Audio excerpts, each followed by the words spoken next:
नजराना BTV Urdu news में आपका खैर मकदम और आप देख रहे हैं 9 PM खबरनामा। सबसे पहले नजर हेडलाइंस पर। रमजानुल मुबारक का आगाज, मुल्क के मुख्तलिफ हिस्सों में नजर आया माह रमजान का चांद। Chief justice of India TS Thakur का बड़ा बयान, ETV से खास बातचीत में कहा, हुकूमत नहीं निभा रही है अपना राजधर्म।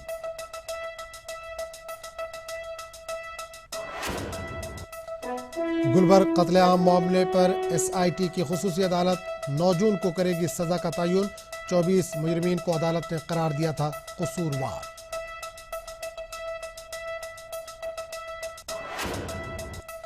मालेगांव 2008 धमाका मामले में साध्वी की जमानत अर्जी नामंजूर।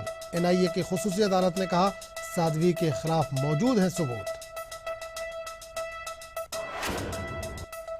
सुशील कुमार की अर्जी को दिल्ली हाई कोर्ट ने किया खारिज, ओलंपिक के लिए नहीं होगा ट्रायल। सुशील के मद्दाहों में मायूसी।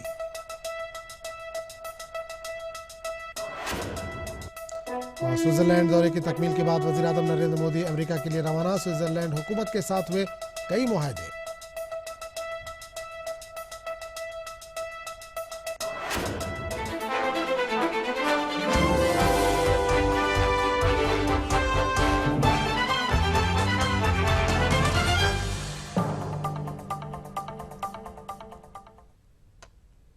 और सुर्खियों के बाद अब खबरों की तफसील। मुल्क के मुख्तलिफ हिस्सों में माह रमजानुल मुबारक का चांद नजर आ गया है। बड़े ही जोशो खरोश के साथ लोगों ने चांद देखने का एहतमाम किया। चांद देखने के बाद एक दूसरे को मुबारकबाद देने का सिलसिला शुरू हो गया है।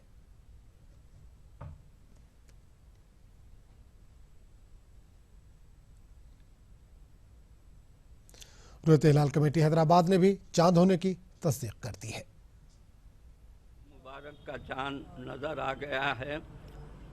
शहर के और दीगर मकामात से हमको इत्तलात मिली हैं कि रमज़ान का चांद हो चुका है। मरकज़ी रूयत हिलाल कमेटी सदर मजलिस उलमाए दखन ऐलान करती है कि कल पीर के दिन पहला रोज़ा, मंगल के दिन पहला रोज़ा होगा। सुप्रीम कोर्ट के चीफ जस्टिस TS ठाकुर ने मरकजी हुकूमत पर बड़ा हमला किया है। ETV से खास बातचीत में CJI ने वाज़े तौर पर कहा कि मौजूदा हुकूमत अपना राज धर्म नहीं निभा रही है।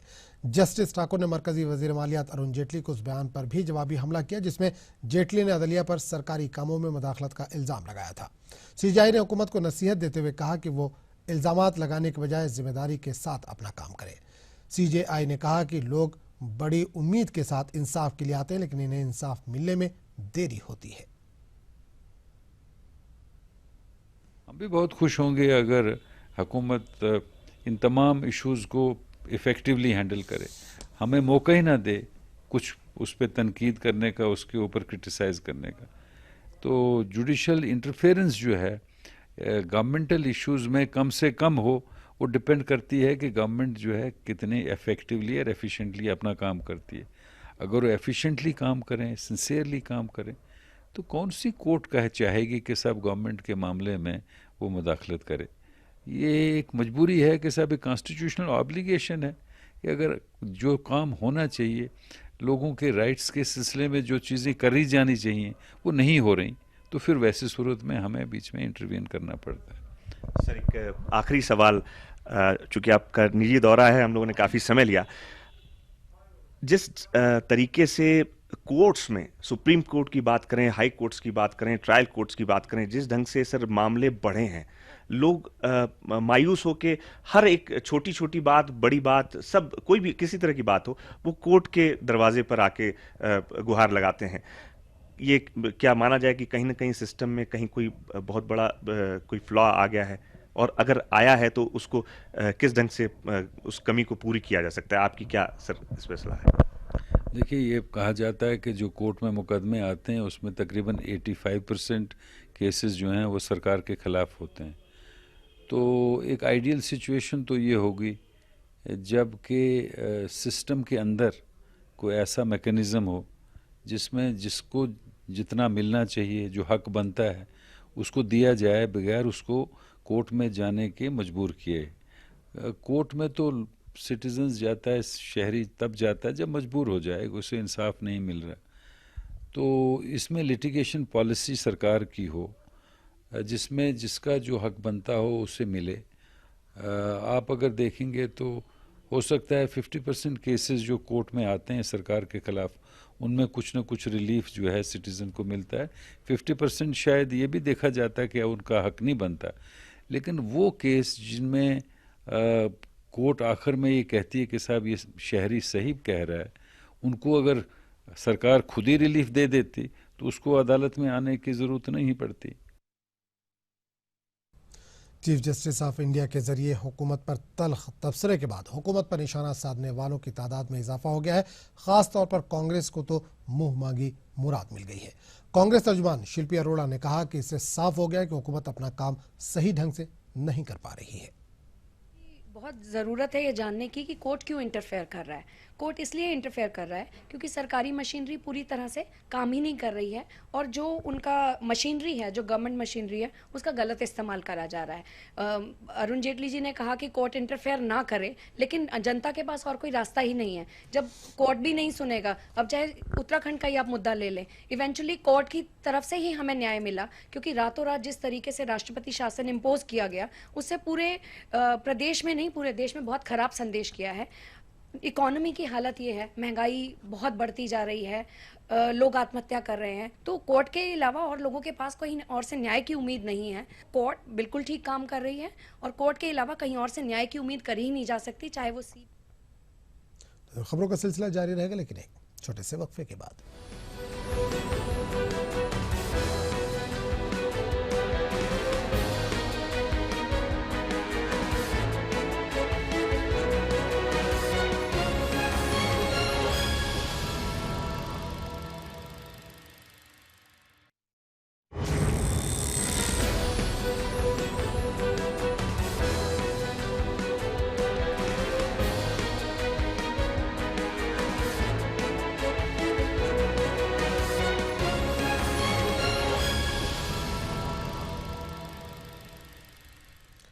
ईटीवी उर्दू न्यूज में एक बार फिर आपका खैर मकदम है। आप देख रहे हैं 9 PM खबरनामा।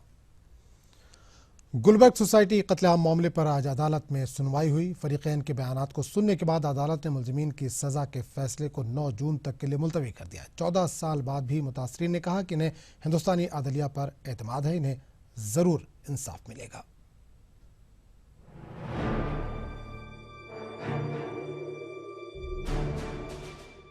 गुजरात SIT की खुसूसी अदालत गुलबर्ग सोसाइटी कत्लेआम मामले में सजा का ऐलान 9 जून को करेगी।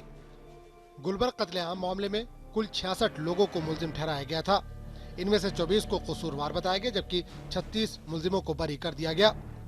गुलबर्ग सोसाइटी कत्लेआम मामले में बीजेपी के कॉरपोरेटर बिपिन पटेल, उस वक्त के पुलिस इंस्पेक्टर KG अरडा और कांग्रेस के साबिक कॉरपोरेटर मेघ सिंह चौधरी का नाम भी शामिल था, जिन्हें अदालत ने बरी कर दिया।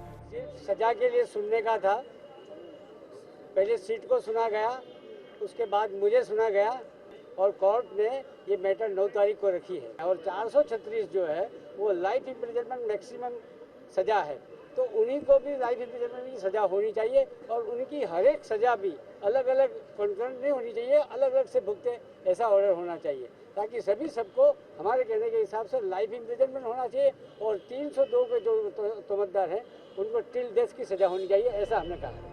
28 फरवरी साल 2002 में अहमदाबाद के गुलबर्ग सोसाइटी में हुए फसादात में 69 बेगुनाह लोग मारे गए थे। महलूकीन में साबिक रुकने पार्लियामेंट एहसान जाफरी भी शामिल थे। अदालत के ताज़ा फैसले पर साबिक रुकने पार्लियामेंट एहसान जाफरी की बेवा जकिया जाफरी ने कहा कि इन्हें इंसाफ जरूर मिलेगा। वो तो कोर्ट भी सोचेगी, वकील भी सोचेंगे और ऊपर वाला भी सोचेगा कि उनको कैसी सजा मिलना चाहिए, तो वो सजा उनको सजा मिलेगी मिलेगी। मेरे हक में तो होना ही चाहिए फैसला। इतने दिन से जो मैं इंतजार कर रही हूँ, केस लड़ रही हूँ, जद्दोजहद कर रही हूँ, मेरे हक में ही मेरे को उम्मीद है कि मेरे हक में फैसला होगा। गुलबर्ग सोसाइटी के मुतासरीन इंसाफ के मुंतजिर हैं। 14 साल का अरसा गुजरने के बाद भी मुतासरीन ने कहा कि इन्हें हिंदुस्तानी अदलिया पर पूरा भरोसा है। Bureau report, ETV news.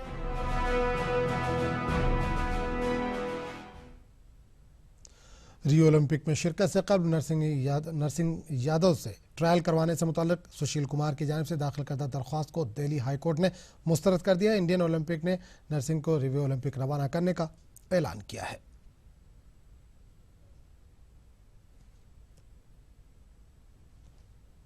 चर्चा करेंगे और जजमेंट को पढ़ेंगे, उसकी पूरी कॉपी लेके कि उसमें क्या क्या चीजें दी हैं और उस पर सारे पे विचार करेंगे। लेकिन एक बड़ा अजीब सा लगा क्योंकि अभी सुशील अपने जीवन की सबसे अच्छी तैयारी में था।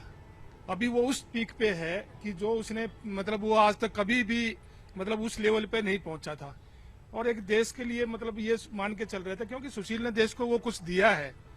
वो एक ऐसा खिलाड़ी है देश का अकेला जिसने 2 ओलंपिक मेडल जीते हैं, वर्ल्ड का गोल्ड मेडल जीता है और भी, और एज ए नेचर और एज ए डिसिप्लिन हर चीज में वो हमेशा आगे रहा है।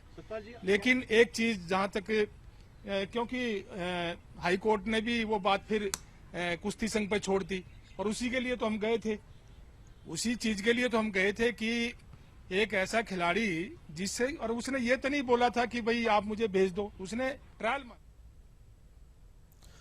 कांग्रेस पार्टी के तर्जुमान अभिषेक मनु सिंघवी ने अजीत जोगी की जानिब से नई पार्टी के क़याम के ऐलान पर अपने ख्यालात का इजहार किया। इन्होंने कहा कि कांग्रेस पार्टी किसी एक शख्स पर मुनहसिर नहीं है। तो ये अपने आप घोषणा की थी तो मैं तो मुबारकबाद दूंगा, जो भी उनको सही लगता है भविष्य में वो करें। हमारा इससे कोई मतलब नहीं है। मैं समझता हूँ कि आप पार्टी के साथ अगर हैं, पार्टी की तरफ वफादारी है तो आपको पार्टी के साथ या पार्टी के आंतरिक स्तर पे बहुत सारे ऐसे चैनल्स हैं जहां पर अपना आप विरोध प्रकट कर सकते हैं। बाकी उनके हाथ में बात है।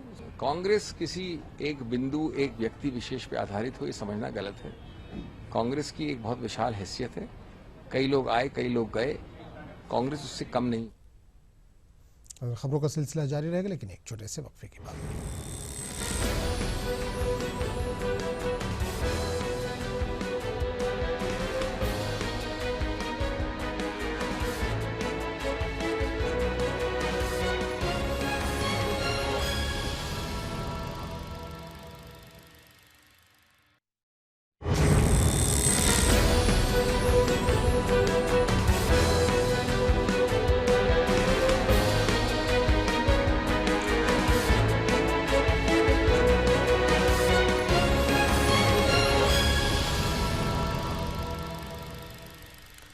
ईटीवी उर्दू न्यूज़ में एक बार फिर आपका खैर मकदम और आप देख रहे हैं 9 PM खबरनामा।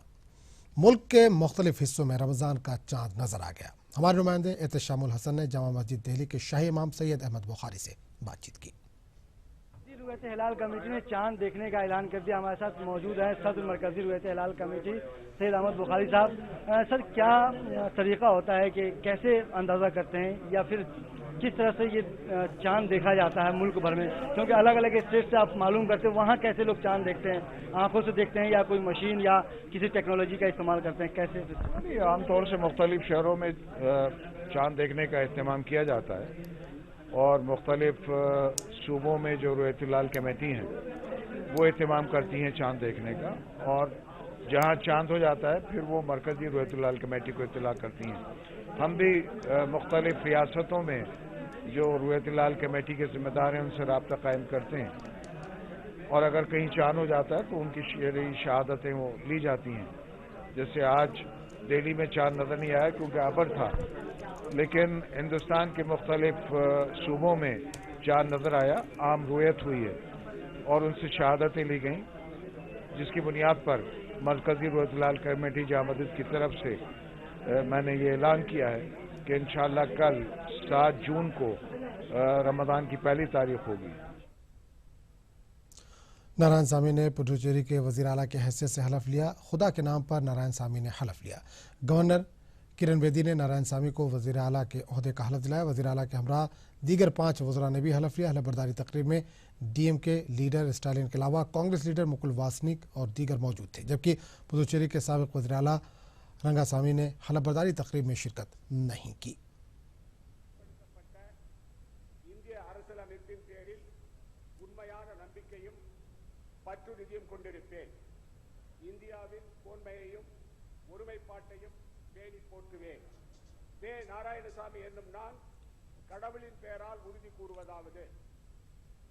हमें दीजिए इजाजत।